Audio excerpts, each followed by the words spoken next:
नमस्कार मित्रांनो, स्वागत आहे आमच्या चॅनलवर। माझा मित्र आणि मी मुलींना पळवून आणायचो आणि त्यांना कोट्यावर विकायचो आणि अर्धे पैसे वाटून घ्यायचो। आज सगळा दिवस दवाखान्यात घालवला। संध्याकाळी घरी पोचल्यावर कळलं माझी मुलगी कॉलेजमधून घरी परतली नाही। मला खूप काळजी वाटत होती। 8 वाजता एका मित्राचा फोन आला की आज सोन्याचं अंड देणारी कोंबडी सापडली आहे, 1 लाख रुपये मिळाले आणि त्याच वेळी त्याने फोनवर एक फोटो पाठवला। ते पाहून मी रडलो, कारण तो फोटो मी कॉरिडॉरमध्ये माझ्या पत्नीसोबत बसलो होतो। मी तिच्या जीवनासाठी प्रार्थना करत होतो। माझी पत्नी गेल्या काही वर्षांपासून खूप आजारी होती। तिला कॅन्सर झाला होता आणि ती फक्त जगण्यासाठी लढत होती। तरी अचानक तिची प्रकृती बिघडली आणि मी तिला रुग्णालयात आणले। तिला तपासण्यासाठी डॉक्टर आणि मी प्रार्थना करत होतो की माझ्या पत्नीला काही होऊ नये। माझी पत्नी आणि माझी मुलगी माझ्यासाठी सर्वस्व होते।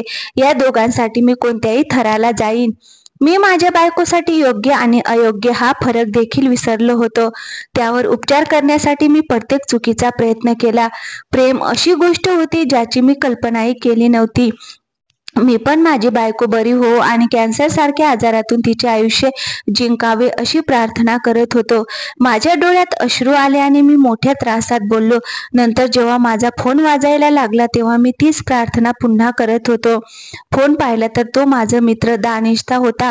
मी पटकन फोन उचलला। आज तो एकटाच कामावर निघाला हे मला माहिती होतं।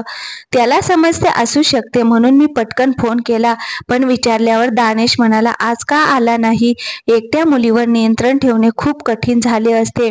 मी त्याला सांगितले की मी रुग्णालयात आहे, माझ्या पत्नीची तब्येत ठीक नाही। हे ऐकून तो म्हणाला की तू एकटा नाजूक पक्षी मारू शकणार नाही, तुला पैशांची गरज लागेल। जर काही असेल तर मी तुला संध्याकाळपर्यंत पैसे पाठवीन।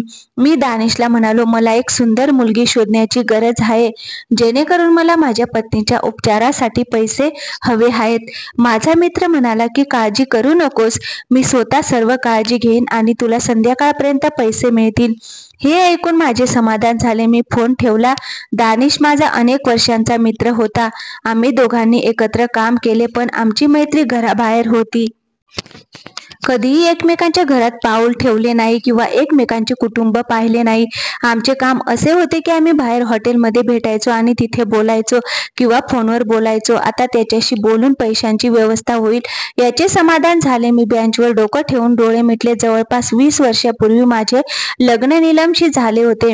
आम्हा दोघांचे एकमेकांवर खूप प्रेम होते आणि या प्रेमामुळे आम्ही घरातून पळून जाऊन लग्न केले।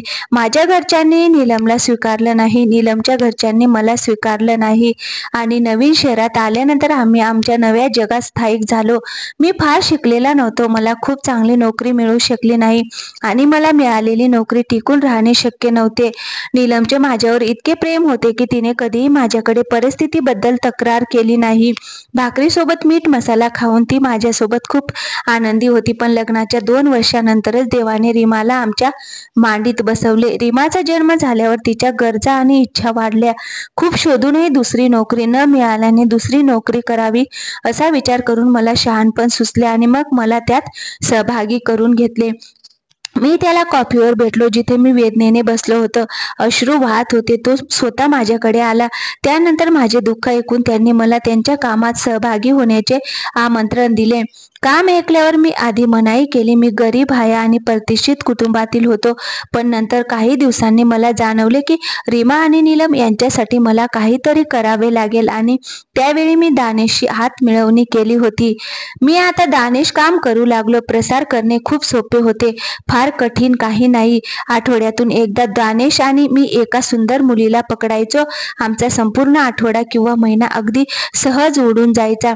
कधी कधी नीलम मला विचारायची की अचानक तू असा काय करतोस, की तिला सांगितले की माझ्याकडे अर्धवेळ नोकरी देखील आहे आणि या अतिरिक्त खर्च करतो। नीलम खूप सभ्य मुलगी होती। जर मी तिला माझ्या कामाबद्दल सांगितले असते तर तिने मला कधी स्वीकारले नसते आणि म्हणून मी तिला या कामाबद्दल सांगितले नाही। त्यामुळे मी दानिशसह जगाच्या नजरेपासून लपून हा काळा धंदा सुरू केला। मात्र नीलम मला अनेकदा चुकीचा मार्ग स्वीकारू नकोस असे सांगते। कदाचित इतके पैसे पाहून तिला माझ्यावर संशय आला असेल किंवा कदाचित ती माझ्यासारखीच असेल। मी तिला वचन दिले की मी तिला किंवा माझ्या मुलीला कधीही दुखावू देणार नाही आणि म्हणून आम्ही आयुष्याची 20 वर्षे एकत्र घालवली. आमची मुलगी 18 वर्षाची झाली होती. ती कॉलेजमध्ये शिकली, अर्थात ती तिच्या आईसारखी सुंदर होती. मी तिच्यावर प्रेम केले. ती तरुण होताच आम्हाला लग्नाची काळजी वाटत होती, पण 5 वर्षांपूर्वी आम्हाला कळले की नीलमला कॅन्सर आहे आणि तेव्हापासून सर्व पैसे नीलमच्या उपचारावर जात होते. म्हणून मी रीमाच्या लग्नाचा बेत तुर्तास पुढे ढकलला होता. असो, रीमानंतर आम्हाला मुले झाली नाहीत आणि नीलमला त्यावेळी रीमाची गरज होती. 3 वर्षे तिची केमोथेरपी चालू होती आणि 3 वर्षातच नीलम पूर्णपणे अंथरुणावर पडली. तिच्या फक्त हाडांची रचना होती. कधी कधी तिच्यात उभं राहण्याची हिंमतही होत नव्हती. 3 वर्षांनी ती व्हीलचेअरवर बसली होती. तिचा कॅन्सर काही काळ बरा झाला, पण नंतर तिला नवीन कॅन्सर झाला आणि आता मी तिच्यावर पुन्हा उपचार घेत आहे. मात्र आम्ही रीमाचे शिक्षण थांबवले नव्हते आणि ती कॉलेजला जात होती. मग ती परत आली की आई आणि घर सांभाळायची. माझ्या पत्नीने तिला खूप चांगले संस्कार दिले होते आणि ती खूप चांगली आणि आज्ञाधारक मुलगी होती. आणि मला माझ्या मुलीचा खूप अभिमान आहे, जी केवळ तिच्या अभ्यासातच नाही तर घरातही खूप चांगली होती. पण मला काय माहिती होतं की माझी पापे माझ्या समोर येतील आणि माझे स्वार्थी जीवन उद्ध्वस्त होईल. त्यानंतर डॉक्टरांनी नीलमला घरी नेण्याची परवानगी दिली. रात्रीचे जवळपास 7 वाजले होते. मी माझ्या मुलीबद्दल पुन्हा पुन्हा विचार करतो की तिच्याकडे मोबाईल फोन नव्हता, म्हणून मला वाटलं आता तिच्या वाढदिवशी मी तिला मोबाईल भेट देईन. मला खूप आधीपासून तिला मोबाईल भेट द्यायचा होता, पण माझी बायको मला नेहमी म्हणायची की नको, रीमाला मोबाईलची गरज नाही. मात्र आजचे वातावरण चांगले नाही. तरुण मुलीच्या हातात फोन देण्याची काय गरज आहे? माझ्या पत्नीला त्या काळातील बिघडलेल्या परिस्थितीची भीती वाटत असे. तेव्हा कुठेतरी तिच्या मनात ही गोष्ट होती, जसे मी आपल्या आई वडिलांचे घर सोडले तसे आपल्या मुलीने आम्हाला सोडून जाऊ नये. आम्ही जे केलं तेच आमची मुलंही करणार नाहीत अशी भीती वाटत होती. आई वडिलांचे दुःख काय हे आपण स्वतः पालक झाल्यानंतरच लक्षात येते. म्हणूनच नीलमने मला फोन घेऊ दिला नाही. पण आता रीमाला फोनची नितांत गरज आहे असे मला वाटू लागले. फोन तिच्याकडे असता तर मला इतकी काळजी वाटली नसती. किमान जर उद्या आम्हाला हॉस्पिटलमध्ये वेळ लागला तर तिला फोन करून सांगू शकू की लेट होणार आहे, जेणेकरून तिने काळजी करू नये. आणि म्हणून मी वाटेत नीलमला सांगितले की या वाढदिवसाला मी रीमाला मोबाईल भेट देईन. माझे बोलणे ऐकून माझी आजारी पत्नी हसली आणि म्हणाली की आता ठीक आहे, ती तरुण आणि शहाणी आहे. आता तू तिला फोन दे आणि चांगला मुलगा शोध. मला माझ्या आयुष्यात ते हवे आहे. माझी निरोप द्यायची वेळ आली आहे. बायकोचे बोलणे ऐकून मला रडूच आले.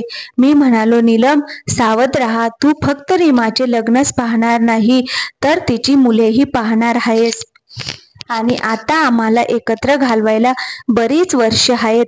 मला माझी पत्नी गमावण्याची खूप भीती वाटत होती. माझ्या आयुष्यात नीलम आणि रीमाशिवाय काहीच नव्हते. मी त्या दोघांसाठी सर्व काही करायचो. त्यामुळे जेव्हा जेव्हा मला वाटले की नीलम काही काळासाठी पाहुणी आहे, तेव्हा माझे हृदय थरथरते. आता मी तिला कठोरपणे फटकारले आणि अर्ध्या तासानंतर आम्ही दोघं घरी पोचलो.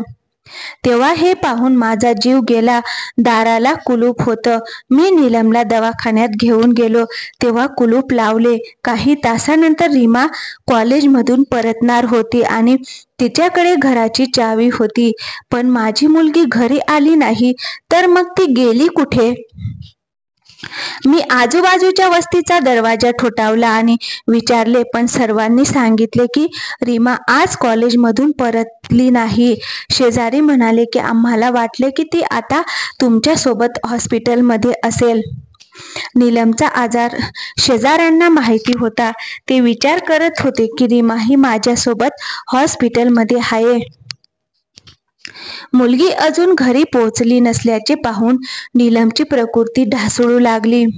नीलमने माझा हात धरला आणि रीमा कुठे आहे ते शोधा म्हणत रडायला लागली. या शहरात आमचे कोणीही नाही. ती कॉलेजमधून थेट घरी येत असे.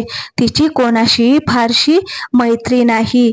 मी नीलमला बसवले आणि म्हणाले, काळजी करू नकोस. मला माहिती आहे की ती कदाचित कोणत्या तरी कॉलेजच्या फ्रेंड सोबत गेली असेल.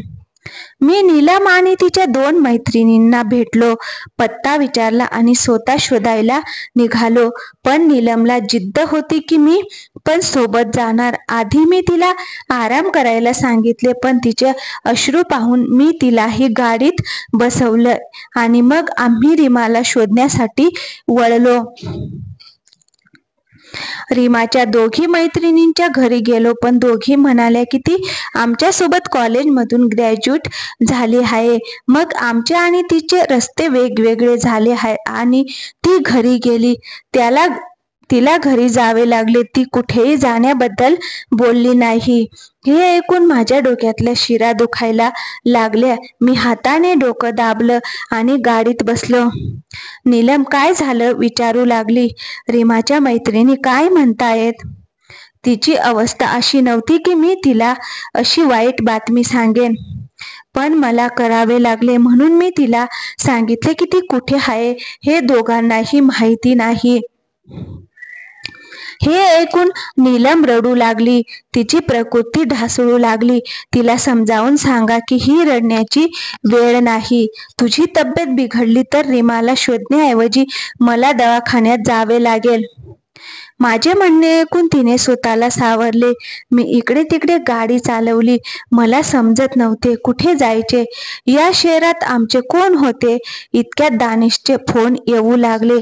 मी त्याला फोन लावला.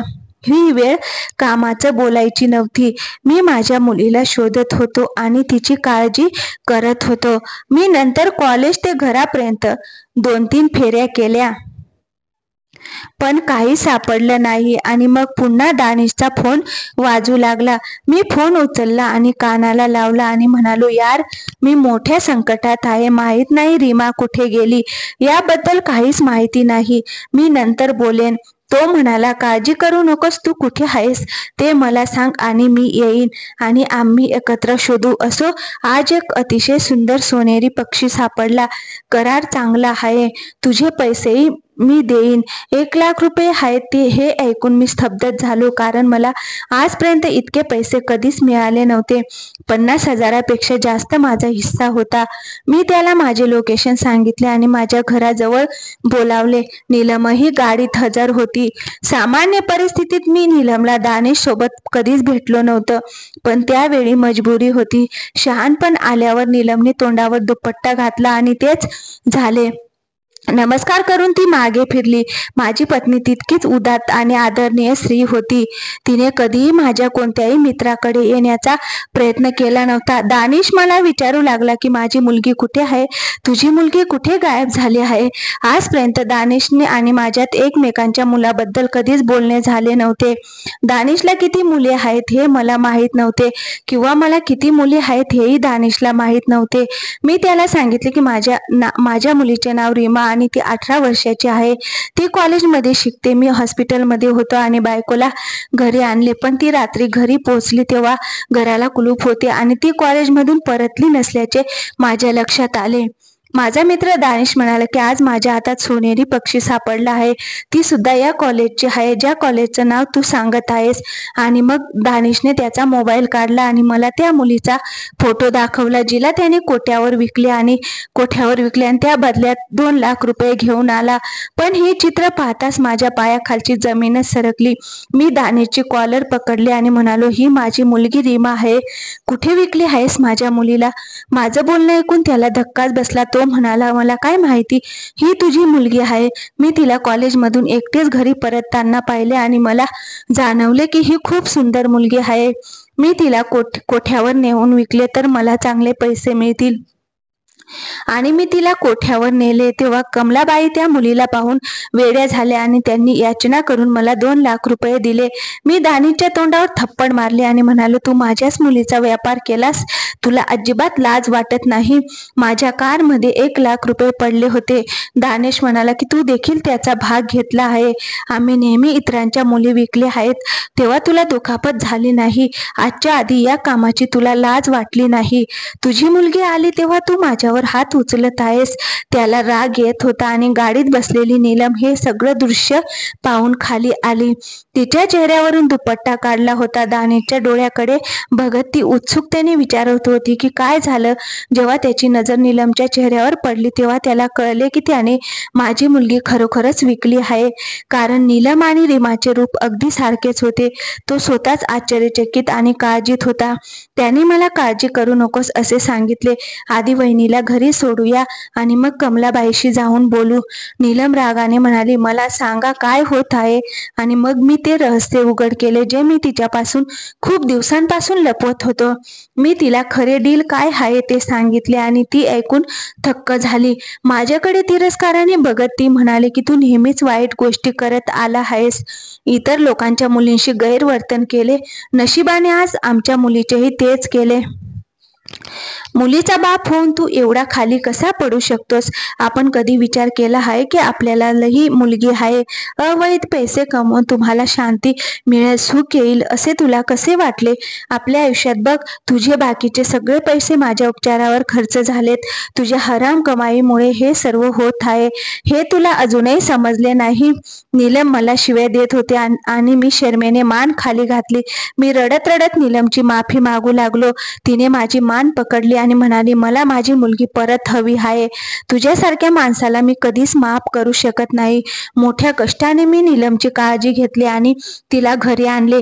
तिची प्रकृती खालावली होती. रीमाच्या काळजीने माझ्याही मनाला उधाण आले होते. ती अजूनही आई होती. मी तिला वचन दिले की मी रीमाला सुखरूप घरी आणीन आणि मग सरळ आपल्या मित्रासोबत कमलाबाईच्या कोठ्यावर पोहोचलो. आम्हाला पाहून ती हसून म्हणाली, कोणी नवीन मुलगी आणली आहे का? त्यानंतर दानिशला पाहून ती म्हणू लागली की तू मला सकाळी जी मुलगी दिली आहेस ती एक महान चमत्कार ठरली. हे ऐकून माझे मन विरून गेले. मी लगेच म्हणालो की आम्हाला ती मुलगी परत हवी आहे. तुम्हाला तुमचे पैसे परत मिळतील. माझे बोलणे ऐकून कमलाबाईंनी माझ्याकडे आश्चर्याने पाहिले आणि म्हणाल्या, तुला या कोठ्याचे नियम माहीत आहेत का? मला माहीत नाही. एकदा मुलगी इथे आली की ती भिंती सोडू शकत नाही आणि मग ती सोन्याची चिडिया. मी तिला कोणत्याही परिस्थितीत तुमच्या हाती देणार नाही. तिच्या आगमनाच्या 1 तासानंतर तिची किती किंमत मिळाली आहे माहिती आहे का? ज्या खोलीत एकही मुलगी सापडली नाही त्या खोलीत एक अनमोल हिरा आहे.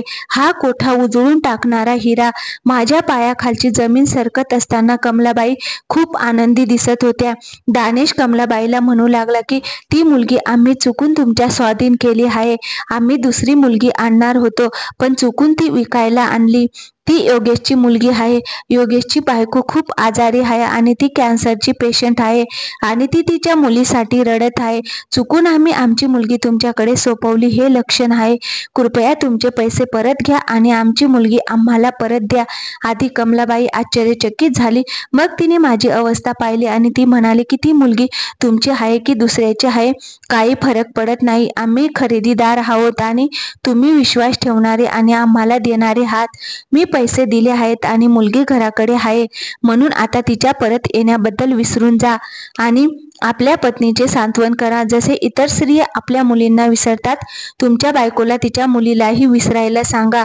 रीमा तिच्या घरात आहे. हे ऐकून माझ्या डोक्यावर आभाळ कोसळले होते. मी रागाने उभा राहिलो आणि म्हणालो, कमलाबाई थेट माझी मुलगी मला परत करा नाहीतर या कोठ्याचे काय होईल ते पहा. रागाच्या भरात मी खिशातून पिस्तूल काढले आणि कमलाबाईच्या कपाळावर लावले. त्यामुळे मी संधीचा फायदा घेत आमच्या मुलीला ताबडतोब येथे बोलावले नाहीतर तुम्हाला मारून टाकेन असे म्हणत तिला लक्ष्य केले.